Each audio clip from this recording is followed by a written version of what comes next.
Gilbert and I were both reborn, but he didn't know it. He thought I was still the same love-obsessed person from our previous life. I provided him with the best material conditions, sent him to the best university, and even supported his business ventures at the cost of bankrupting my family. In the end, he squeezed me dry of all value and kicked me to the curb. Then he had the audacity to bring my sworn enemy before me and say, "I finally don't have to endure the humiliation your money brought me." In this new life, I swore I would never give him even a penny. When it came time to choose a one-on-one sponsorship recipient, he stood before me, arrogant and confident. But I deliberately passed him over and chose the poor guy next to him instead. Ding! This novel reminds you to click the subscribe button in the bottom right corner to read the complete novel. At the annual charity donation event, I represented the Perry Group. To show our commitment to the sponsored students, we select one recipient each year for one-on-one sponsorship to be directly supported by our team. In my previous life, I had chosen Gilbert from among the many sponsored students at first sight. Unfortunately, he turned out to be an ungrateful wretch. This time, before attending, I made sure to notify Fiona Joan. She was my sworn enemy and also Jimmy's true love. In our previous life, Jimmy had told me more than once that Fiona had secretly loved him even before I started sponsoring him. He claimed that my money had stood in the way of their love. This time, I wanted to see if Fiona had ever truly looked at Jimmy before he became my boyfriend. When Fiona Joan and I arrived at the sponsorship hall, all the relevant parties were already present. The hall was packed with over 100 people. I spotted Gilbert immediately. I had to admit, my taste in aesthetics wasn't bad. He was over 6 feet tall, with a slim build and fair skin. Among the modest-looking impoverished students, Jimmy stood out like a crane among chickens. Sensing my gaze, Jimmy straightened his back and lifted his chin even higher. I knew he had been reborn like me. I wondered how the once billionaire Mr. Gilbert was adjusting to being a poor student again. I was curious to see how he would react to the humiliation he thought I was about to inflict on him. I walked in, full of anticipation. The school staff were very welcoming, constantly thanking our Perry Group for giving these underprivileged students a chance to study without worries. You see, even bystanders knew how to be grateful. But just because of my affection, Jimmy had viewed all my efforts as humiliation. This time, I decided to withdraw my affection. I hoped he would be satisfied. I humbly responded that it was our duty, fulfilling our corporate social responsibility. Then we moved on to the next phase. The school had shortlisted 10 candidates based on various criteria such as academic performance and awards. I needed to choose one of them as the one-on-one sponsorship recipient. I sat at the conference table as the person in charge had the candidates line up and approach me one by one to introduce themselves. They were all excellent students, limited only by their material conditions from reaching greater heights. The purpose of our sponsorship was to provide them with a boat to cross the first river blocking their path. The candidates looked at me with gratitude and eagerness in their eyes. Everyone knew that the one-on-one sponsorship recipient would receive more resources and have the opportunity for a brighter future. Soon it was Gilbert's turn. He was indeed outstanding, consistently ranking in the top 10 academically, and having won various provincial and national awards. The person in charge thought highly of him and asked him to say a few words to leave a deeper impression on me. But Jimmy was uncooperative, coldly saying only hello. The person in charge frowned. Jimmy didn't care. He looked at me with arrogance and disdain. In my previous life, after hearing Jimmy's introduction, I had immediately chosen him as the one-on-one sponsorship recipient, ignoring the remaining candidates. He must have thought it would be the same this time. Unfortunately for him, I turned to the person in charge and said, "No need to force it. Let's meet the next student." Jimmy was stunned for a moment and didn't leave right away. The person in charge immediately urged him, "Jimmy, please don't waste time." Jimmy gave me a cold look and turned to leave. You see, if I hadn't chosen you, you wouldn't even have been worthy of standing before me. I didn't even bother to spare him a glance as I continued listening to the next candidate's information. After hearing from all the candidates, I chose Henry. He hadn't won any awards, but his grades were consistently at the top of his class. He was also the only one with visible injuries on his face. Apparently, they were inflicted by his alcoholic father. He didn't seem to have any expectations, and it wasn't until I announced that I had chosen him that he looked at me with his lifeless eyes and said, "Thank you." Jimmy was dissatisfied and sneered, "Just a bookworm." Henry pressed his lips together and remained silent. But I wasn't going to indulge Jimmy anymore. "Candidate, are you verbally bullying your classmate?" I asked coldly. Jimmy first looked at me in surprise, then revealed a subtle expression that seemed to say, "I see, you're just trying to get my attention." I almost threw up in disgust. Jimmy, however, became even more aloof and cold. "I'm just telling the truth," he said. "So you don't think your behavior was wrong?" I asked. I couldn't be bothered to engage with him, so I turned directly to the school representatives. "Is this the candidate you've screened?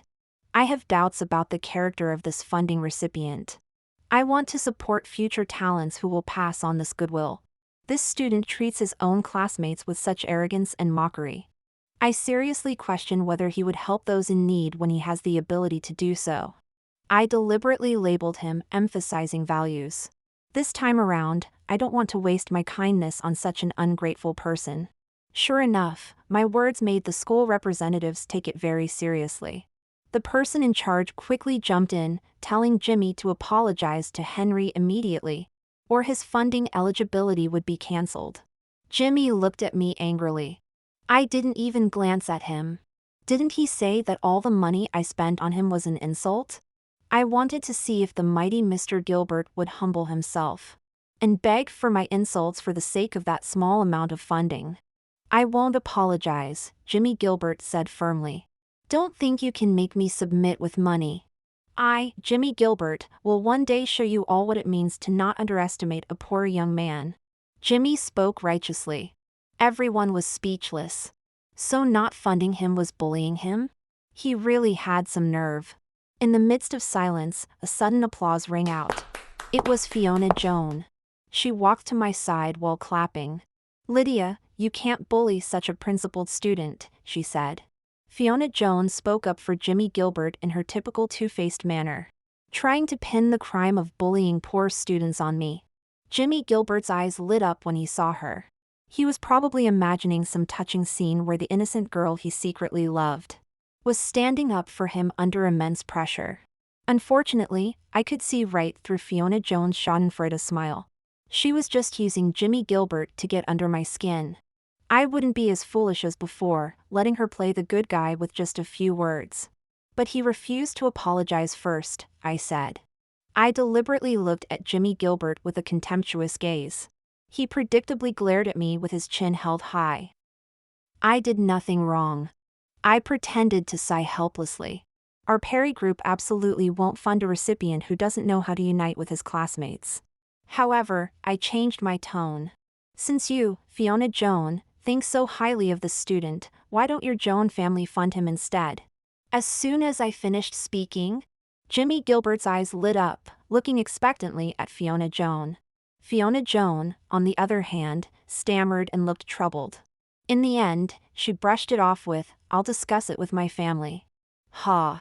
She's just a neglected daughter from a branch of the Joan family. It would be a miracle if she could get any results from discussing it. But seeing Jimmy Gilbert's smug face, as if thinking he still had Fiona Jones' funding even without mine, I chose to silently watch the show. I'm really looking forward to seeing how far Jimmy will go this time without my Perry family's funding. Henry and I enrolled in the top university, C University. Jimmy Gilbert went to S University next door. His grades were actually good enough for C University. But S University offered subsidies, cheaper food and accommodation, and promised him a certain monthly allowance.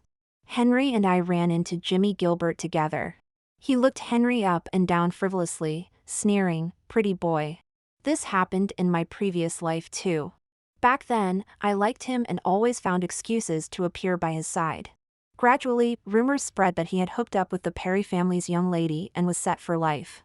Once when I accompanied him to the cafeteria, someone called him a kept man to his face. Jimmy Gilbert's face darkened immediately. As the person who spoke walked away smugly, Jimmy turned and flipped over my tray, shouting at me to stay away from him in the future. The greasy food splashed all over me, with all the surrounding students watching. I still remember that feeling of shame, wishing I could disappear. I really regret not slapping him across the face right then and there. What a piece of work. When others talked about him, he flew into a rage out of embarrassment. Now that he's on the other side, he mercilessly mocks the person in his former position. I was about to blast him. Henry stepped forward, staring straight into Jimmy Gilbert's eyes. "You're jealous of me," he said, in a very matter-of-fact tone, with a calm that seemed to see through everything. Jimmy Gilbert took a step back, trying hard to maintain his composure. "What do I have to be jealous of you for?" Henry took another step forward. "You're jealous that I can attend C University, and you can't. You're jealous that Miss Perry chose me, not you. You're jealous that it's me standing beside Miss Perry, not you." Henry's string of deadly comebacks made me want to applaud him. Jimmy was clearly outmatched. After all, he couldn't go against his conscience and say he chose S University because he looked down on C University. In the end, he could only throw out a "I can't be bothered with you" before fleeing in defeat. Only then did Henry retract his sharp aura and obediently return to my side. "Aren't you angry?" I asked. "I know it's not like that," Henry answered. "Very good. At least this time I've chosen someone of sound mind. Unlike the previous one who turned into an ingrate over a couple of idle remarks. I thought that after this incident, with Jimmy Gilbert's arrogant pride, he wouldn't bother me for a long time. I didn't expect to underestimate his ability to be flexible. I was reading in the library when he came to find me. "Lydia Perry, I'm giving you a chance to invest in my new energy company. If you put in $50 million, I'll give you 0.1% of the company's original shares." Jimmy stood at my table, hands on the surface, looking down at me. His eyes contained 3 parts mockery, 3 parts coldness, 3 parts indifference, and 1 part condescension. It was the aura of a domineering CEO reaching to the skies. But who seeks investment in such an arrogant and flashy manner? I kicked the table leg and stood up, pushing back my chair. "You're too close to me." Jimmy Gilbert's hand slipped, and he stumbled before standing straight. Good. Although his domineering aura was still leaking, at least it wasn't as suffocating as before. The students reading around us were interrupted, and I received reproachful glances. I apologized sincerely. "I'm sorry, this guy from another school was harassing me, and I couldn't help it." "Who are you saying is harassing you?" Jimmy Gilbert raised his voice. Immediately, several tall and strong male students stood up from among those reading. He instantly deflated. "It's a misunderstanding, a misunderstanding." I indicated that everything was fine, and only then did those few male students sit back down. Jimmy finally lowered his voice and threatened me through gritted teeth. "Lydia Perry, don't go too far." I shrugged, showing that his threats were useless. Jimmy Gilbert was exasperated but still had to patiently negotiate with me. "Lydia, think it through. If you don't invest in my company, don't blame me for not giving you a chance when your family goes bankrupt." Jimmy looked down at me condescendingly, like a high and mighty creator looking at a doll in his cabinet. I suddenly understood his meaning. That's right, in my previous life, to support his startup, I had forced my family to invest all our available cash in his company by threatening to kill myself. Then, due to the break in our cash flow, my family nearly went bankrupt. It was his core technology that made a breakthrough during that period, allowing him to secure new funding and help us Perrys through the crisis. No wonder he always acted so arrogant in front of me. It turns out he had always considered himself our family's benefactor. But if we hadn't given him that large sum of cash, how would the Perry Group have had a cash flow problem? This kind of person, even after being reborn, only remembers the results that benefit him. The process doesn't matter at all. Understanding his thought process, I became even less inclined to be polite to him. To seek investment, do you have a company qualification? Do you have a team? Do you have a business plan? Do you have an investment return statement? Jimmy Gilbert couldn't answer any of these questions. I looked at him contemptuously. You have nothing and you come to me for investment. Based on what? Based on your face? I was clearly trying to mock him. But he must have misunderstood something, as he looked at me with a face full of shame and anger. Lydia Perry, don't think you can do whatever you want just because you have some money. I will never submit to you. If you won't invest, fine. I'll wait to see you regret it. Then he ran out of the library. He looked like he had been oddly flattered in a strange way. But heaven knows, I truly just didn't want to spend money on him. Jimmy still managed to get investment. I heard that Fiona Joan helped him find the funds, $5 million in exchange for 51% of the original shares of his newly established company. Jimmy Gilbert instantly became a hot topic at school. He was in the best teaching program at S University, but those courses were useless for his startup. He never went to class. When a teacher criticized him for neglecting his studies, he retorted without hesitation, asking how many years of the teacher's salary would equal the $5 million investment he had received. After that, no one bothered him again. I knew about Jimmy Gilbert's startup project. He's a smart person, and in his previous life, he entered the new energy vehicle industry, mainly researching battery life issues. At that time, I liked him, so of course I thought he was full of talent. Using my family's connections, I got him into the best new energy science and engineering program at C University. He studied there wholeheartedly for 4 years, then started a company with his advisor after entering graduate school. But now, he's just a new college freshman. Even if he has memories from his previous life. As CEO Jimmy, who had long been away from the technical front lines, could he succeed in starting a business with technology he developed alone? I'll wait and see. Jimmy Gilbert assembled his startup team. He searched for all the people he had started a business with in his previous life. Unfortunately, only a few who were in similar circumstances as him were fooled into joining. As for his advisor from his previous life, I heard he was rejected without even getting a meeting. It's a joke. Why would a top industry expert pay attention to a poor student from another school with no connection? I'm different though. Using the alumni connection, I happily reached an agreement with Professor White, bringing $30 million in initial investment. I also managed to get Henry in there. After all, he's studying the same major. Getting into Professor White's team early, then directly pursuing consecutive bachelor's, master's, and doctoral degrees, how wonderful. Henry went there not long ago and started sharing his senior classmates' complaints about Jimmy Gilbert. For example, Jimmy issued an order, "I want all the information on our competitors within 3 minutes." His senior classmate huffed and puffed, opened the data statistics website, clicked and tapped away, reached the step where they had to become a member to continue searching. Then turned the computer screen towards Jimmy.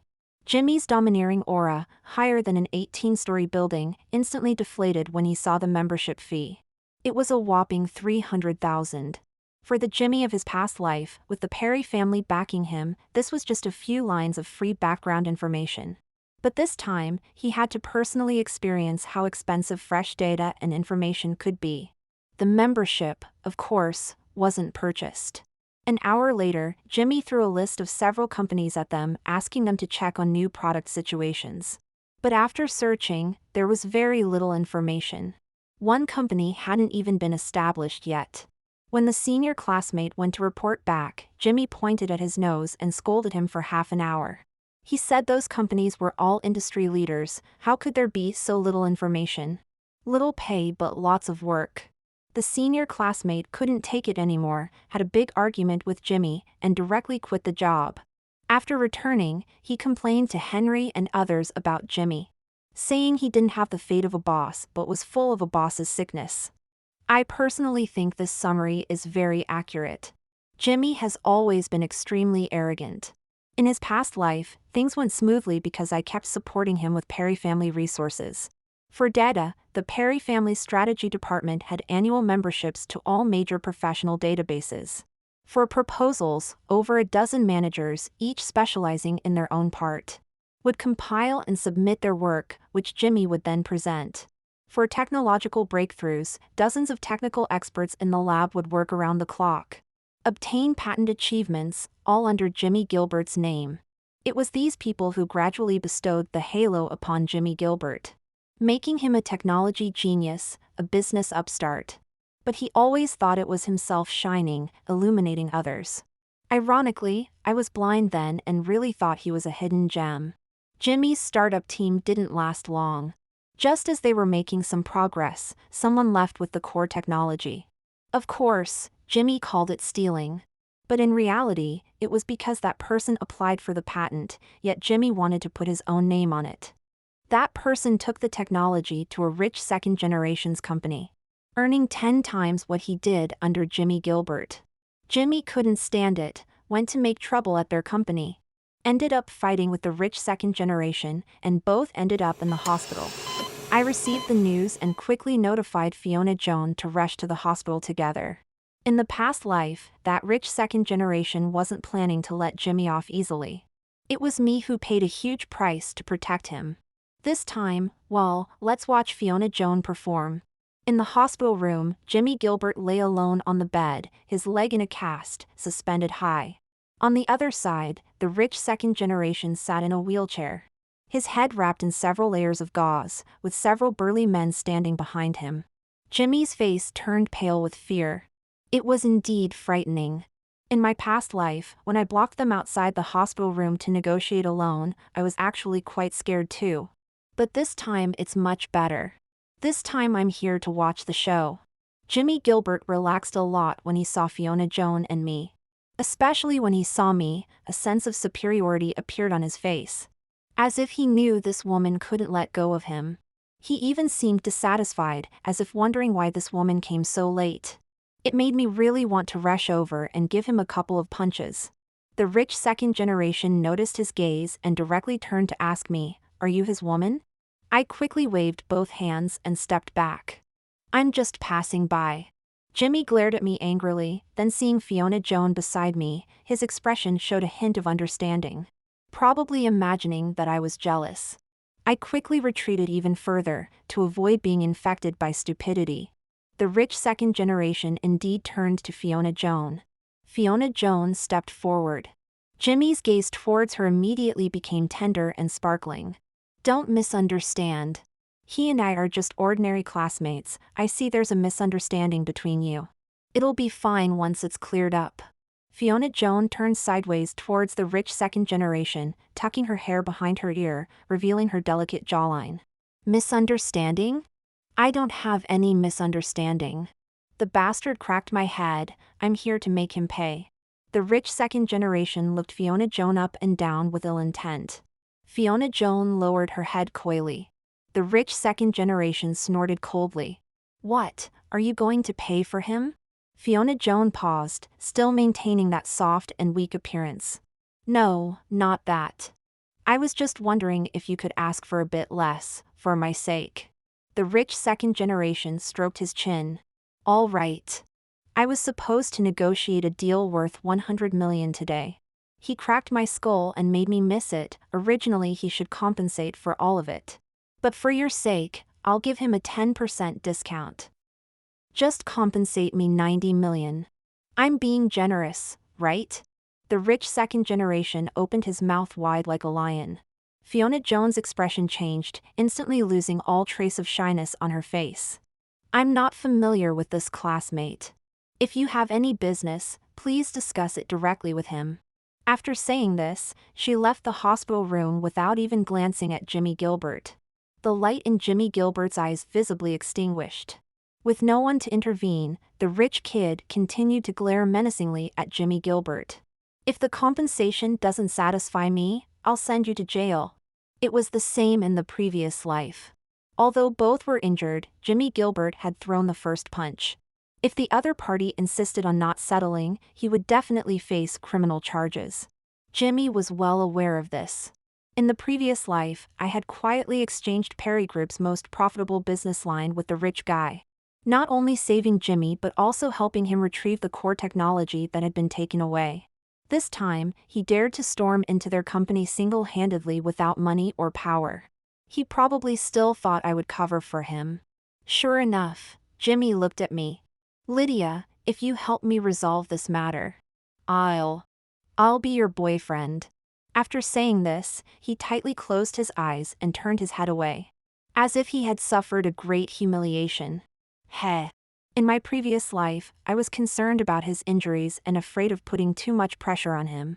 So I never told him what price I had paid from beginning to end. This time, I want him to see with his own eyes exactly what he has lost. I deliberately pretended to be moved, looking eagerly at the rich kid, and asked in a very melodramatic tone, "Tell me, what do you want in exchange for letting him go?" However, someone on the rich kid's side recognized me, and instead of lowering his demand for compensation, he raised it. "Oh my, it's the young lady of the Perry Group. Forgive me for not recognizing such an important person. We're all on the same side here, let's not talk about money, it's vulgar. If you want me to let your pretty boy go, simple, trade the Perry Group's retail channels for it." The rich kid looked at me with a smile. Jimmy opened his eyes and turned his head abruptly. In his previous life, he had once taken over the Perry Group, so he naturally knew what the Perry Group's retail channels meant. This. I pretended to hesitate. Jimmy's expression visibly softened. He must have remembered why the Perry Group's retail channels were given away for free in the previous life. It was all for him. Under Jimmy's deeply moved gaze, I smiled mischievously. If he were really my kept pretty boy, I'd pay the money without a second thought. But some people don't know their place and have been tainted by others. I don't have a hobby of recycling garbage. I rolled my eyes at Jimmy with great disdain and left the hospital room with an air of dominance. TSK. That felt incredibly refreshing. Jimmy Gilbert wasn't sent to prison. The rich guy wasn't really after money anyway. What he wanted was the project in Jimmy's hands. Jimmy was forced to hand over his entire startup team to the rich guy. Even he himself signed a contract, becoming an employee under the rich guy.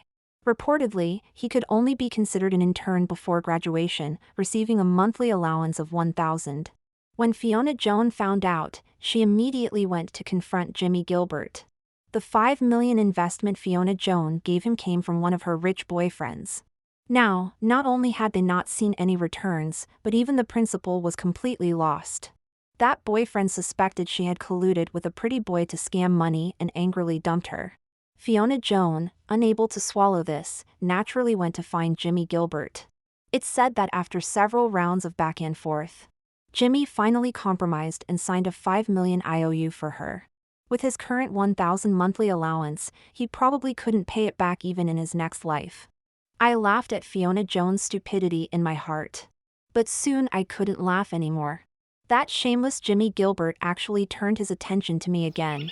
Early in the morning, I left the dormitory to go to class. As soon as I came downstairs, I saw Jimmy Gilbert waiting at the entrance. He was holding a small transparent plastic bag with 2 large steamed buns from the cafeteria inside. "Lydia." He saw me and ran over in big strides. "Here, your favorite large steamed buns." He handed me the buns, tossing his head in what he thought was a cool manner. I felt so disgusted I almost threw up last night's dinner. Jimmy Gilbert wasn't stupid, he naturally saw my disdain. He frowned his thick black eyebrows, looking impatient. "Don't like it? Didn't you used to?" He stopped halfway through his sentence. Seeing his expression of trying not to let something slip, I laughed coldly in my heart. "Used to? That's right, in the previous life." It was that time when he smashed his tray on me in the cafeteria, embarrassing me greatly, and I stubbornly didn't go to him for a whole week. Apparently, he had a pretty rough week being targeted, and when he couldn't stand it anymore, he brought me breakfast. 2 cold, large steamed buns. Thinking about it now, I even suspect they were leftovers from the day before. But I was so love-struck back then. My mind was full of thoughts like, Jimmy actually bought me breakfast. That was Jimmy Gilbert, personally, specially, buying breakfast for me. I forcibly choked down those 2 dry steamed buns. Even though my stomach hurt for 3 days afterward, I still continued to happily follow Jimmy around. I really want to go back in time and give myself from back then 2 hard slaps. I don't like to eat steamed buns. She doesn't like to eat steamed buns. I turned my head, and Henry had somehow walked up behind me. He was holding a pink insulated box with both hands, and on top of it was a bottle of fresh milk in a glass bottle. "I told you that you don't need to buy me breakfast every day." I felt a bit embarrassed. Skipping breakfast is bad for your stomach.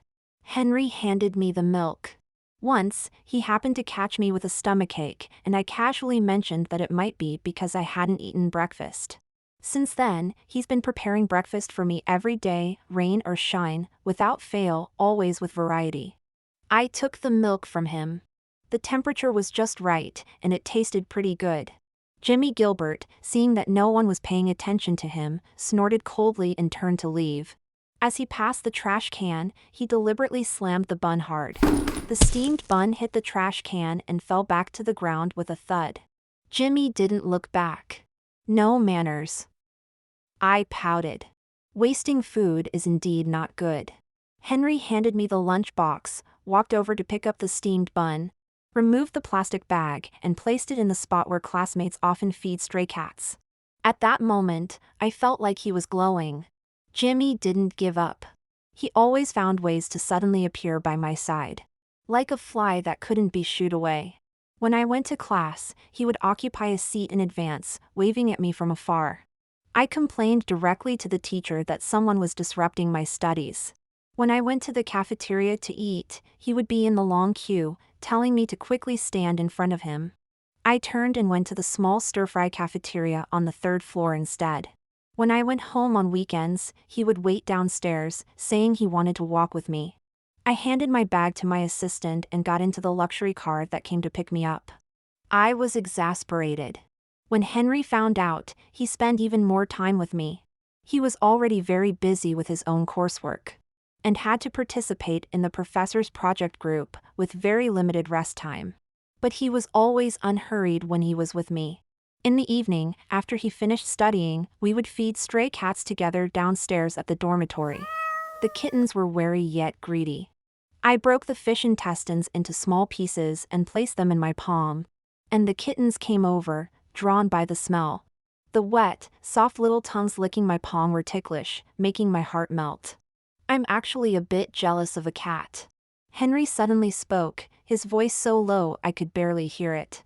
I turned my head and saw his eyes bright and moist. I realized then how close we were. Our arms were touching, and through the thin sleeves, I seemed to feel his body heat. A gentle breeze passed by, carrying a fresh scent of grass and wood. It wasn't from the trees, it was Henry. I tilted my head back slightly, feeling a bit intoxicated. "What are you doing?" An angry shout broke the moment. Jimmy Gilbert stood behind us, his face full of rage. The kittens, startled, scattered and ran away. Jimmy's eyes were locked on me, looking as if he wanted to rush over and tear me apart the next second. Henry stood up, shielding me. I threw away the remaining fish intestines in my hand, stood up, dusted off my hands, and walked out from behind Henry. "Who are you to question me?" I said expressionlessly, looking straight into Jimmy's eyes. I am. Jimmy's voice was hoarse, as if his throat was locked. His expression changed from anger to bewilderment, from bewilderment to regret, and finally revealed a hint of pain. "You are mine." He looked at me stubbornly, as if I were the most precious treasure in the world. Unfortunately, I didn't believe it was true. Even if it was true, it was too late. I composed myself and turned to face Henry. "You should head back soon." Henry nodded. "I'll watch you go up first." "Okay." I turned and went upstairs. Jimmy kept calling out to me from behind. I didn't stop or look back. He was like a muddy pit.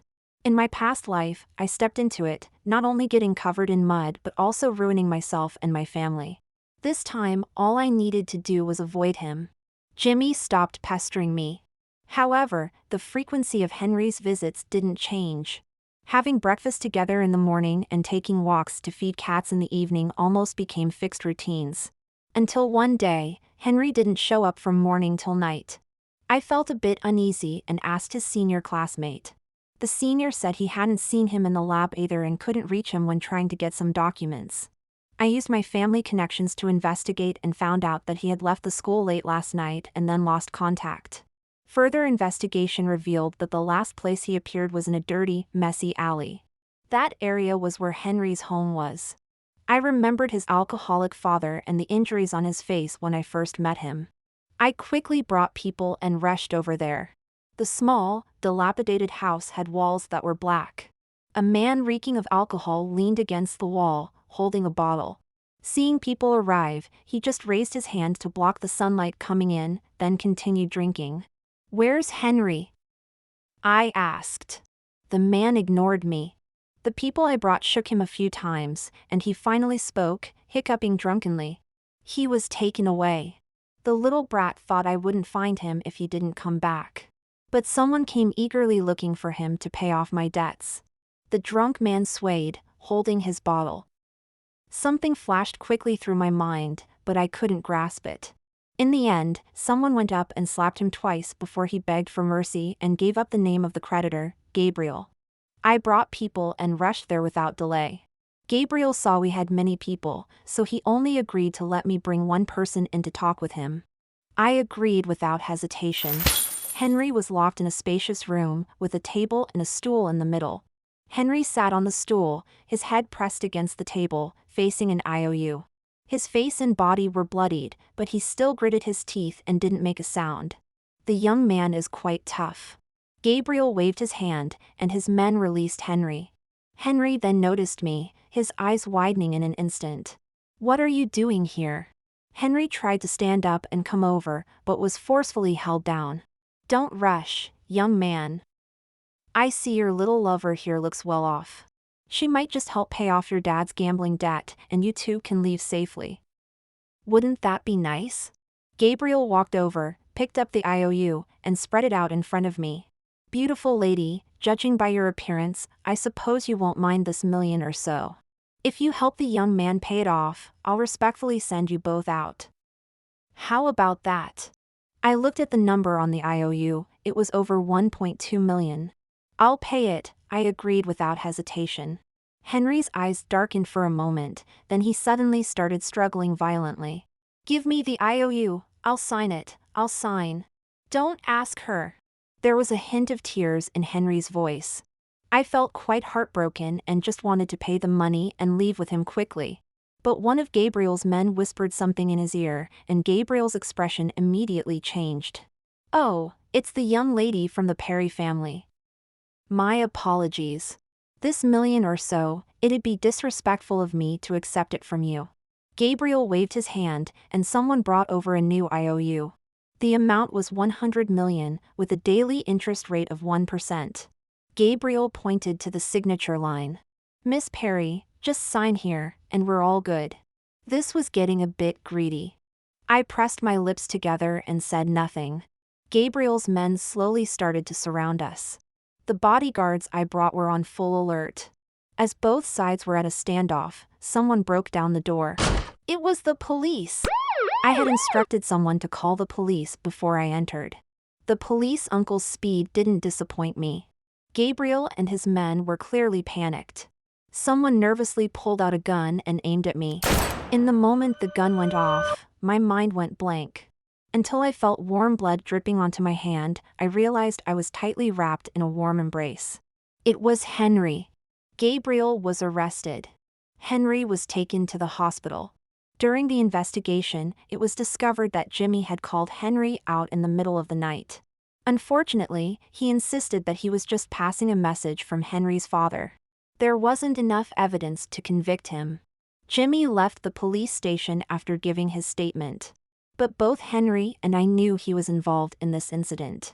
During Henry's hospital stay, Jimmy had the nerve to come visit. Henry's shoulder was injured, and he was half lying in bed. I was beside him, feeding him bird's nest soup. He was a bit embarrassed at first. But as soon as Jimmy entered, he slowly swallowed the spoonful I offered, his eyes indicating he wanted more. I was amused. Jimmy watched us with a gloomy expression, his face twisted. "Lydia Perry, what's so good about him? The son of a gambler, is he really worth all this? Or is it that you enjoy playing with poor guys like this?" Jimmy had become somewhat deranged. He no longer tried to hide the fact that he had been reborn. But his accusations only made me laugh. Playing? In my past life, I was willing to stake the entire Perry group for him. He calls that playing? But I couldn't be bothered to argue with him anymore. "Jimmy Gilbert, You're not welcome here. Please leave.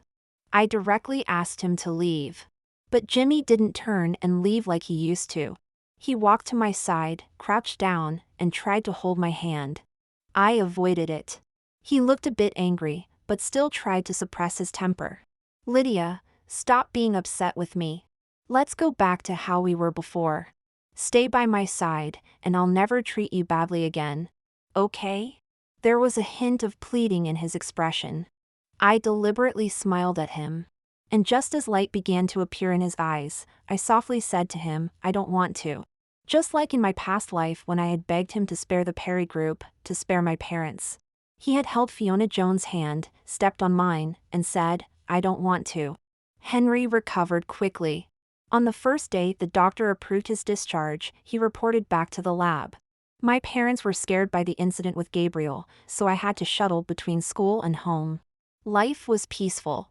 Until one day I noticed my dad looking worried. When I asked, I found out that our family company was in trouble. Long-term clients were suddenly being snatched away. When we went out to bid, our bottom prices were always known by competitors. Even our proud retail channels were frequently being interfered with. The ones interfering were none other than the rich kids who had fought with Jimmy Gilbert. They poked here and prodded there, not enough to seriously harm the Perry group, but always annoying. My dad was impatient dealing with these small matters, so he threw them all to me.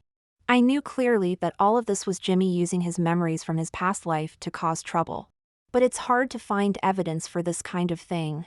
We had no choice but to start with the new energy project. After Jimmy's team was taken over by the rich guy's team, things hadn't been going smoothly. After repeatedly hitting dead ends, he remembered Professor White, who was collaborating with me. He had been privately contacting Professor White. But what he didn't know was that Professor White often shared his attempts as a joke with me. When things didn't work out with Professor White, he set his sights on Henry's senior classmates. Henry told me that someone seemed interested, but there hadn't been any concrete action yet. I originally wanted Professor White to remove that senior from the project. Now, I've asked Henry to keep an eye on that senior, so as not to alert anyone. The new energy project made progress quickly. Professor White applied for patents with his students under the name of Joint Research and Development. As soon as the patents were granted, Jimmy sued Professor White and our Perry Corporation in court. The accusation was that we had stolen their technology. The witness was that senior classmate he had bought off. Not only that, but he also spread this news online, attempting to damage Perry Corporation's reputation through public opinion. Lydia Perry, as long as you obediently come back to me, I'll drop the lawsuit. Before the trial, Jimmy looked at me with confidence. How ridiculous. In my past life, I followed him wholeheartedly, yet he discarded me like an old shoe. In this life, I suppress him at every turn, yet he keeps chasing after me. Keep dreaming, I said with a cold smile, brushing past him. In the courtroom, Jimmy was arrogant and aggressive. He presented various data comparisons, trying to prove that their research came first. As for us, we only presented two pieces of evidence. One was video footage. Surveillance video of the bought-off senior privately copying lab data and handing it over to Jimmy. The other was a comparison of the real core data. What that senior had copied wasn't even the real data. And Jimmy, with two completely different sets of data, was accusing us of plagiarism. The verdict was without question. Moreover, our lawyer filed a countersuit in court. Jimmy instructing others to steal data was unfair competition. Groundlessly accusing us of plagiarism was false accusation. Spreading false information online was damaging to our business reputation. Multiple charges were established, and the case was filed on the spot. Although a verdict couldn't be announced immediately, Jimmy wouldn't be able to escape. Before the verdict was announced, Jimmy asked to see me one last time. I went. Henry went too, waiting for me not far away. Jimmy watched Henry's retreating figure and sneered. I didn't expect you'd dare to like a poor guy. I knew he had figured out that I had also been reborn. Ingratitude and repaying kindness with enmity are matters of character, not poverty. I said, no longer bothering to hide. You really have been reborn, he said. You're the same as me, we're of the same kind. Jimmy looked at me intently. I really wondered how thick-skinned he had to be to think I would change my mind about him. Jimmy Gilbert, I rarely called his name. He looked over with expectation in his eyes. I smiled. I wonder if you remember, you still have an IOU for $5 million. His face stiffened. I couldn't be bothered to keep up pretenses with him anymore. Jimmy Gilbert, actually, seeing you like this makes me happy, I said. In my past life, it was my love for you that made you always feel superior to me. It was my affection that let you step on my shoulders to reach places you didn't belong. But not only were you ungrateful, you even found the ladder dirty. If you despised it so much, you could have just told me. Instead, you enjoyed all my devotion while wishing you could trample me into the mud. Given another chance, I have nothing to feel guilty about towards you. I've only taken back what I once gave you. But look. I smiled lightly. This is where you were originally supposed to be. Jimmy's face turned ashen, and he collapsed. He could no longer maintain the pride I had once nurtured with countless acts of love and money. Henry came to pick me up. He didn't even look at Jimmy Gilbert, his eyes and heart full of only me. I'm a poor guy, he said, lowering his eyelashes, seeming a bit dejected. I was about to comfort him. But he raised his face, looking at me with a bright smile. But I won't always be. He waved his phone at me, showing a text message. Your new patent application has been approved.